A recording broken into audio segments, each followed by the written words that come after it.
Pathway or their industry.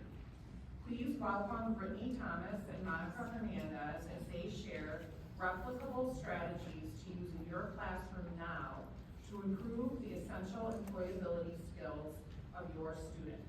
Monica and Brittany.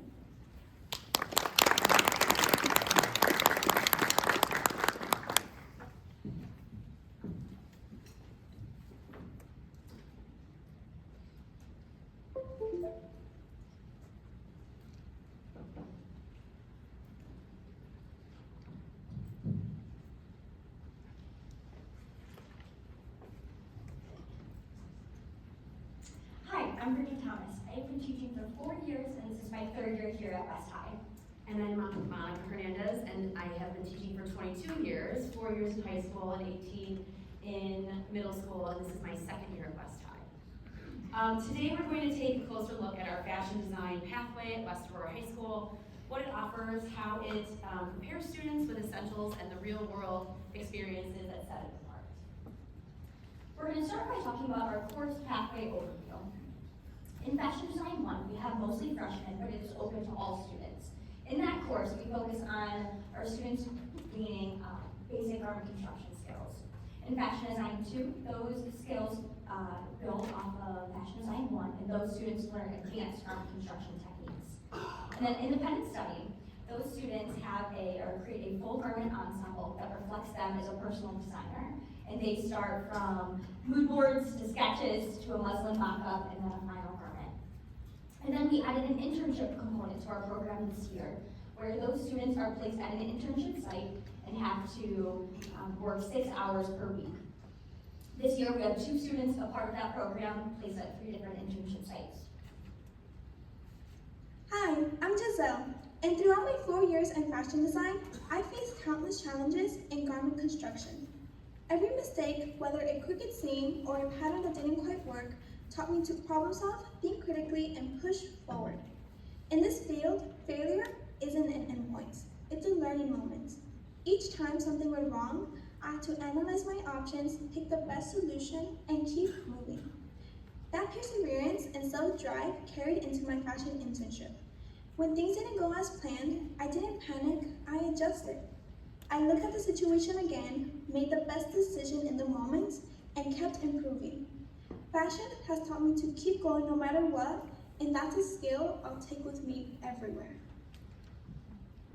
So we were very lucky to have a huge renovation of our spaces in CTE upstairs on the 2nd floor. We have 2 food slabs, and we have a brand new fashion lab, and we also have an interior design room. In this room we have, you can see pull down electrical, we have a document camera that you'll see in the screen right now. We have spaces, 24 spaces around the classroom for sewing machines, and we have 6 tables of 24 total kids that can sit down, sketch, design, lay out fabric, and increase their collaboration using those tables. We have a lot of storage space thanks to our hallway. Our administrators allow us to use our hallways, and you'll see some more about that in a little bit. All right, so we're going to first introduce a few key resources that support our students in building the essential skills of planning and organizing, taking initiative and self-drive, and having communication skills. So each week, our designers receive a weekly checklist that helps them outline their daily tasks and expectations. We have noticed a great impact on our students from not only having a weekly agenda or daily agenda posted on our board, but also giving them a tangible resource to have and check off their progress. This system has led to noticeable improvements in students staying on track and completing more work. They've had increased self-drive with being able to work at their own pace and most commonly work ahead, and the overall organization of their materials and their mindset throughout our projects. So on the backside of our weekly agenda, we have this. This is our planning, our creative area, and our improvement. So we have weekly planning questions on Mondays, and every Monday they go through and they plan out their week. They summarize their weekly checklist in one sentence so that they have a clear understanding of what they need to do. This can be transferred in any CTE class for any topic. We identify our personal commitments, their personal commitments outside of school that may impact the learning that they have in class. Maybe they're working a second shift, a longer period, maybe they have a track meet or whatever, we help them understand how to manage their time within a class. And then they have to think critically about which tasks will be the most challenging for them after they've previewed it, and then they have to figure out how are they going to overcome those challenges. On Monday, they complete those 3 questions, and then on Friday, they do the reflection questions. So there's usually about 5 questions, and those questions, if you can read, some of them are highlighting some of the vocabulary we've used, some of the methods that they've learned, and the techniques. We also explore creativity, design building, and extension topics to deepen their understanding. And this approach strengthens their communication skills with each other. First, they answer the questions alone, individually. Then they work in some small groups at their tables. And then after that, we will facilitate a conversation where they will talk and build off one another for further expanding of our key concepts, or maybe they're all facing the same challenge that we need to understand. So designers must be able, as a designer in an industry, you must be able to clearly articulate your ideas to a client, to your boss, whoever, whatever, and this be able to market themselves, and this will help them succeed in the industry. After these reflection questions, students are given the remainder of the period on a Friday for a power hour, where they get to complete anything that needs to be caught up. They can organize their bin, they can help another student, and if they need to, they can just relax if they're finished. Each week, as students enter the classroom, they scan a QR code that brings them to a structured self-reflection. This Google form serves as a valuable data analysis tool because in garment construction, our projects often last multiple weeks at a time. And it's important for us to be able to know where each student is at in their progress. It also provides students with an additional non-confrontational way to advocate for their needs, and that we can give us an opportunity to check in with them first thing the following week. Hi, I'm Ryan, and I'm in Fashion Design 1.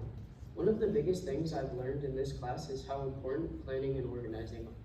When I first started, I didn't think much about planning. I just wanted to start sewing. But I quickly realized that garment construction takes time, and there are so many steps, from choosing fabric, to cutting patterns, to assembling everything. If you don't have a plan, you waste time and make mistakes. This class has taught me how to think ahead, break projects into steps, and stay organized. Now I feel more in control of my work, and I know that good planning leads to better results. The goal for these supports is that they are intentional and non-intrusive. Our resources are designed to blend seamlessly into our workflow and not add any additional busy work. Garment construction is so demanding, like many other content areas in CTE, so we focus on structured guidance that encourages rather than overwhelms the student. The goal is to build independence and confidence while ensuring students feel supported. Some of our classroom culture and norm expectations of our students, as you can see in these looped videos, we have our bins are outside in the hallway.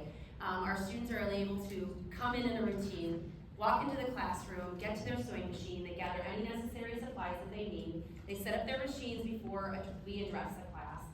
The structure allows us to check in with individual students that might be struggling or we might have questions and not waste any of our class time. Since students work at their own pace in many of our CTE courses, we they cannot take their supplies home, we emphasize the importance of using class time wisely. You can see above me here, we have a whiteboard that our students are allowed to come in any period throughout the day. Brittany has some time that she has off, obviously, and I have time that I have off for planning lunch. But we allow our students to come in at almost any time. We block out when they can't come in. They sign up, we give them a pass, they come in. It could be first period, it could be second period, it could be third, whatever. And we allow them to come in. This system has created a culture of where students take ownership of their learning, they strive for organization and of their time, and they also have excellence and pride in their work because they can come in and catch up and not look different from everyone else in the classroom. It also fosters a really great sense of community, not only with the classes that I teach, but my students may come in while Brittany's teaching another class, and our students know not to bother, or if they have to talk to a teacher about something, they know when to wait. So it's learning those wait times, which we all know that our students need, and giving them the courage to come and talk to us when they know they can. It also fosters growth between the students across our programs, so our freshmen are collaborating with our seniors and so forth. So it's just helping build that community structure. Hi, I'm Genevieve, and I'm a senior in Fashion Design 1. Since starting this class, I've grown so much in my confidence and communication skills. At first, I was nervous to ask for help, but the supportive environment and friendships I've built here have made it so much easier. I've also put in a lot of time outside of class, working in study hall to perfect my skills. The more I practice, the more confident I feel, and this program has really pushed me to keep improving. I'm so proud of how far I've come. We have worked to do some community service projects with our students in the last couple of years. Our Fashion One designers collaborated with our own Megan Jones, who's here today, a fellow CTE teacher at West Aurora Little Learners Academy, on a cross-curricular project inspired by the book, I Need My Monster. Young preschoolers scribbled their own monster designs, and our fashion designers interpreted those designs, and then they put them into real, tangible characters for our students. Our second community outreach project is a hooded quarter-zip jacket. This year, our fashion designers are making them in a variety of clothing sizes in an effort to give back to our district. Our students will be making a high-quality, custom-made garment that those students can cherish for years to come. These projects give our students a hands-on experience in design while fostering creativity, empathy, and the importance of using their skills to make a bigger impact in the world. We have been blessed to have VALEES behind us and our administration connect us to business partners in our community. Every CTE teacher has also this opportunity, any area that you teach. We work on building strong relationships with our community and local businesses that support our students. Visiting internship sites before they actually get to that course helps the designers see what's ahead and start building connections with professionals. We invite business partners into our classrooms to teach lessons in areas of their expertise. We've received a lot of great feedback from our business partners that engage directly with our students, seeing firsthand their talent, the student talent, excites the business partners and encourages them to return and spread the word throughout the community. We're also excited to announce that West Aurora will be hosting a student-led fashion showcase featuring 80 of our student designers this year. To bring this event to life, our Fashion Design 2 and Independent Study students are split up into 8 different specialized committees, each responsible for key aspects of the showcase. To ensure smooth planning and organization, we utilize 2 main management tools. Our Google Sheets acts as a central hub featuring a homepage that tracks all tasks in progress. Each committee then has its own dedicated page for storing resources and brainstorming ideas and submitting questions to other committees across class periods.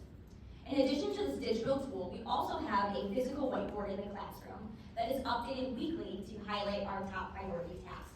This board helps committees stay on track while also serving as a space for a visual brainstorm and real-life collaboration. By combining digital organization and hands-on planning, we are creating an efficient and dynamic process to bring our vision to life and teach the essential skills of planning and organizing. Through this, we're also having cross-curricular learning opportunities for our students, where we're partnering with Linda Brennan from the Black Hawk Cafe, Greg Enzel, who's going to be having his jazz ensemble play live music for the event, and our photography teacher, Caitlin Hazelton, is having her students cover the event as well. So what's up next for West High? Our program is always evolving, striving to create new opportunities and strengthen the experience for our designers. We are excited to announce that our Fashion 2 class will now be offered as a dual credit course through the College Engage. Essentially, a sophomore can earn college credit. Additionally, we are working to establish a mentorship program connecting our independent study designers with college students who are studying fashion design at Illinois State University. Through this mentorship program, students will engage in mentorship via texts and calls and receive guidance and support throughout their garment construction process. This connection will help students gain insight into college programs, build professional relationships, and refine their design ideas with real-world advice. And then we're also in the process of implementing a digital portfolio system to help our students market themselves to colleges and potential employers. However, we are facing a challenge finding a way to transfer portfolios once students graduate. So if any school has a successful solution in place, we'd love to connect and learn more about it. Hi, my name is Indigo, and as a fashion designer and member of FCCLA, I've grown so much as a leader. When I first joined, talking in front of people felt intimidating, but through competitions and events, I've learned how to confidently explain my design process, from sketching to sewing. FCCLA has also pushed me to go beyond class projects, try advanced construction techniques, and challenge myself past the basic requirements. It's helped me become more confident in class, speak about my work clearly, and take on leadership roles to help others grow too. At the heart of our program is the belief that growth is very continuous.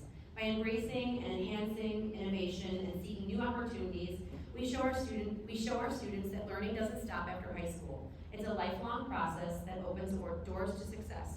We want to thank Cassie Blickham for allowing us to be here, Laura Edwards, our department administrator, and our administration team for their gracious support throughout this whole process of us revamping fashion design.